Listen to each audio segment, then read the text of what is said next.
तर ठाकरे बंधूंवरती टीका करत प्रताप सरनाईकांनी एकनाथ शिंदेंना पत्र लिहिलेलं आहे। महापालिका निवडणुकीसाठी ठाकरे बंधू एकत्र येत आहेत असं सरनाईक यांनी म्हटलं।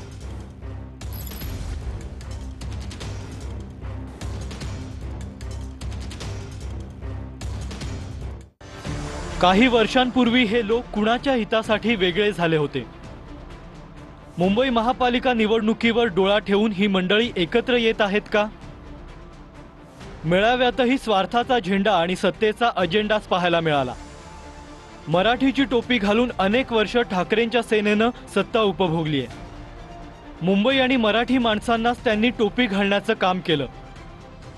ज्या बडव्यांच्या नावानं राज ठाकरे घराबाहेर पडले त्यांच्याच कडेवर आज ते बसत आहेत।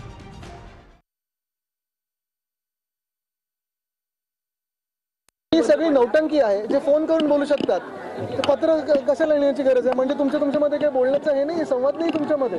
त्यांची भांडणं किती आहेत आणि काय आहेत हे मला माहिती आहे, मी सोडवायचो अर्ध्यावेळी, मग दोघेही रडायचे फोनवर। अशा रडके लोकांशी ते काय बोलले ते पत्र लिहिले त्याच्यात जाऊ नका। ते सत्तेसाठी सगळे एकत्र चिकटलेले आहेत, नाही तर एकामेकांच्या किती विरोधात आहेत ते मला माहिती आहे।